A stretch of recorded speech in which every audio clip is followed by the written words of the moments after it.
I found out my boyfriend was cheating on me for our entire relationship, so I found the girl's fiancé and met up for revenge intimacy. Now I guess the joke's on me because I'm pregnant. Before we dive in, don't forget to hit that subscribe button, because these true stories aren't just juicy, they're personal, real, and sometimes painfully relatable. If you've ever been betrayed and wanted the ultimate revenge, this one's for you. It started with a ringtone I didn't recognize. Jay was in the shower. I was in his apartment, curled up on the couch, scrolling through recipes for his birthday dinner. We'd been together 3 years. Lived together for 1. And I truly thought he was it for me. Until that phone buzzed again. The name on the screen was L. I don't know what made me look. I'm not the snooping type. But something about the way he always turned his phone upside down.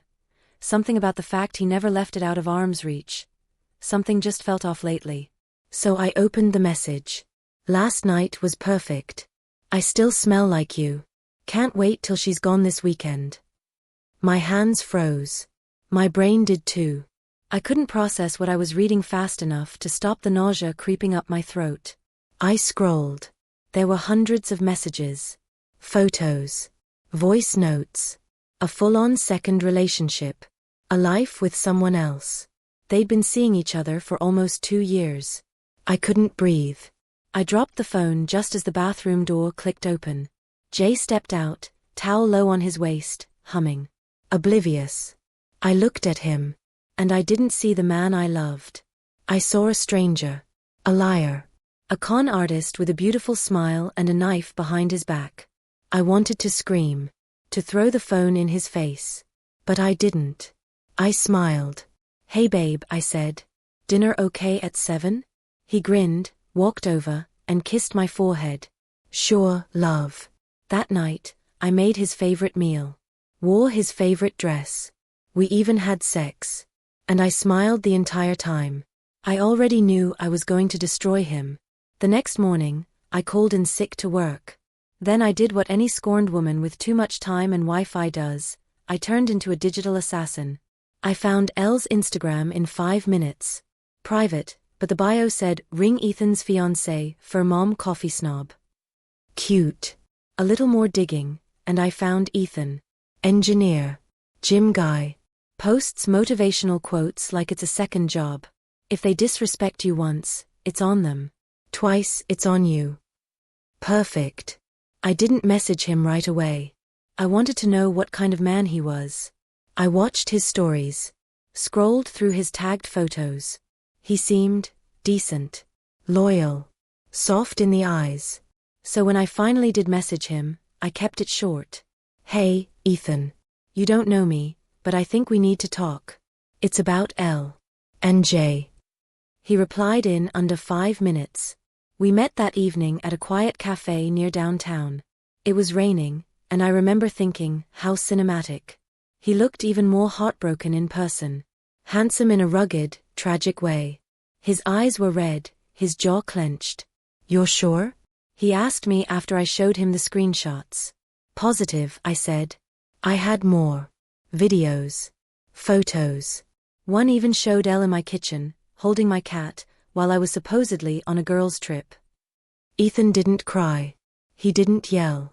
He just stared at the table like the whole world was unraveling in his head. Then he asked me something I didn't expect. What are you going to do? I said, I haven't decided yet. But I'm not letting them walk away like this. He nodded. Me neither. We sat in silence for a long time.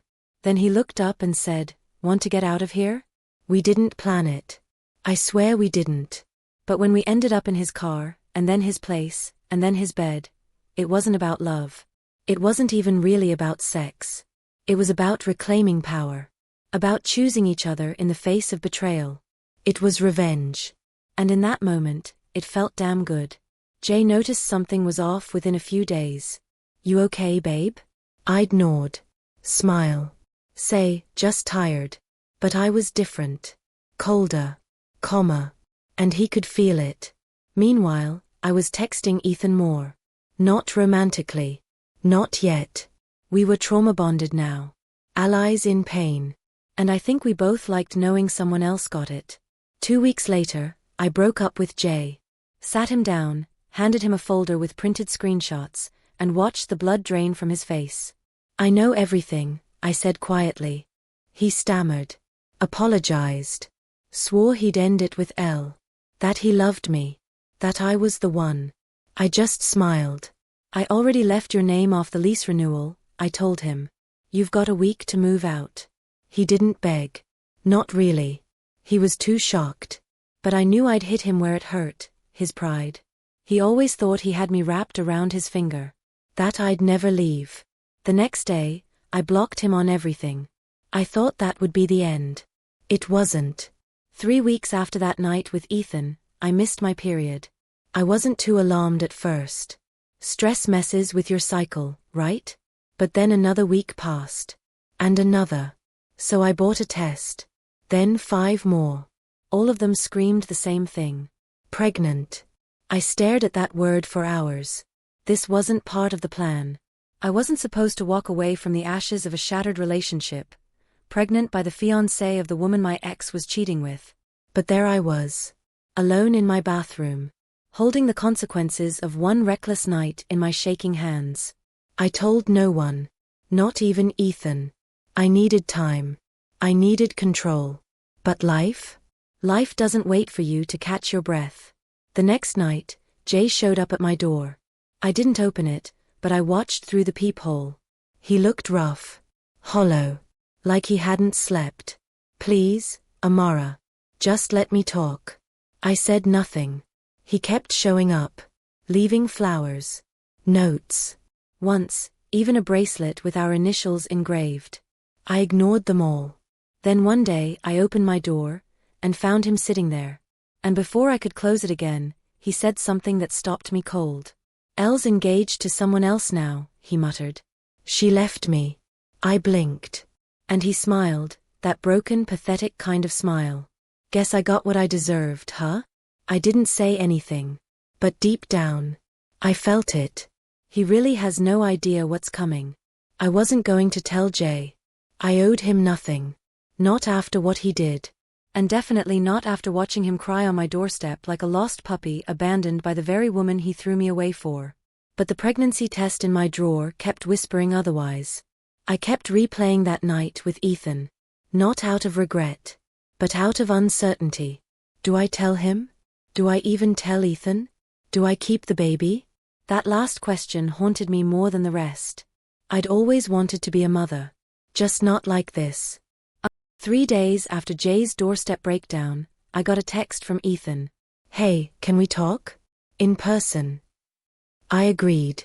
We met at the same cafe. Same rain. Different energy. He looked nervous. Agitated, even. He ordered a black coffee and didn't touch it. Then he dropped the bomb. "Elle came back," he said. Said she made a mistake. That she wanted to make things right. I blinked slowly.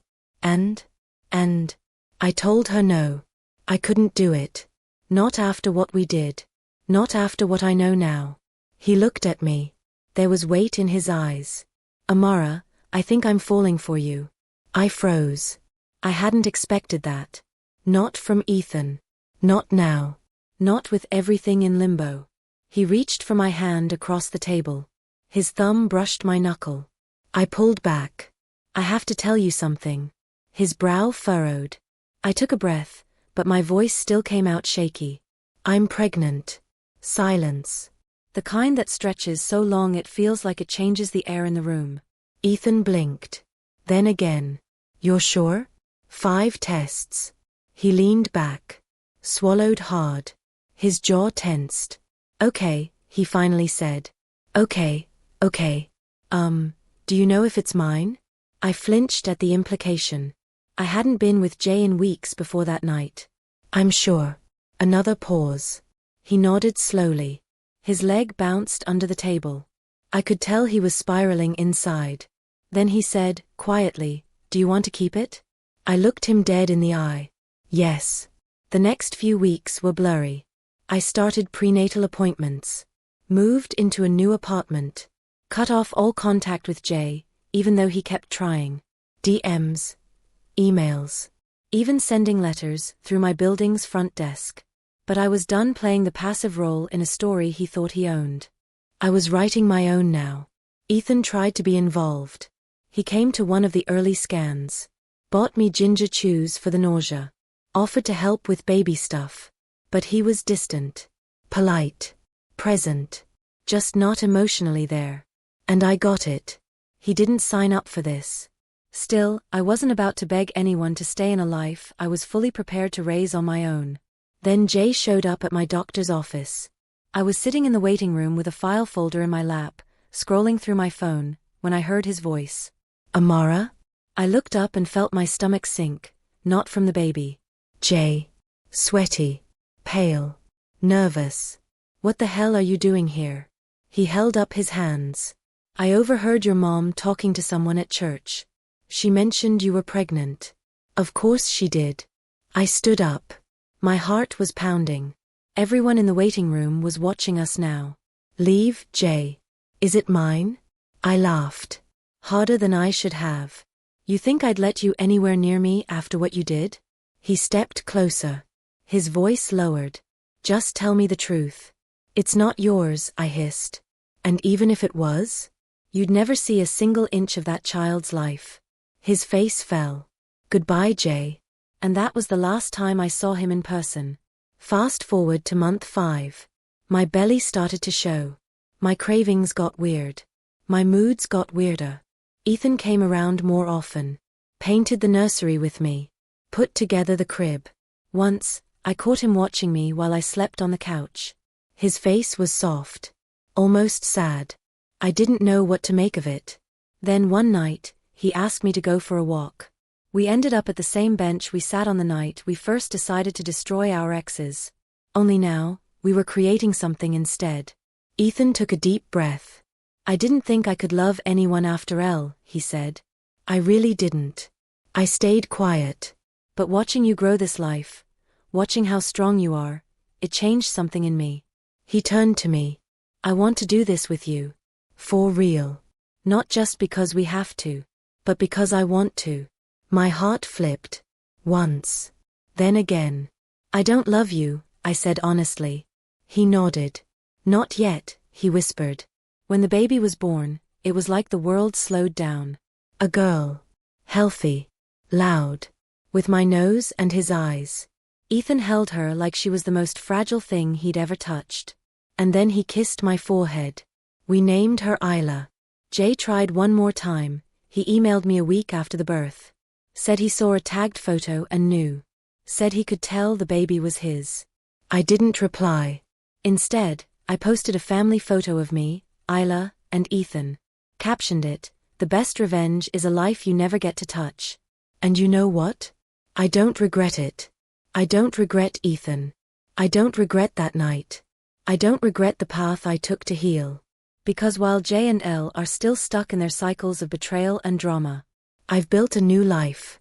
A real one. Full of noise and diapers, and 2 a.m. feedings, and unexpected love. Ethan and I aren't perfect. Some days we fight. Some days we feel like strangers learning how to be a team. But we always choose each other. Again and again. And Isla? She's the best part of the worst chapter of my life. She's the ending I didn't know I needed. If you've ever been betrayed, let me tell you something I've learned the hard way. You don't get your power back by begging for closure. You get it by living well. By healing louder than they hurt you. By taking the pain they left you with, and turning it into purpose. Jay thought he broke me. But I built a whole new world from the pieces. And it's a world he'll never belong to. Ever.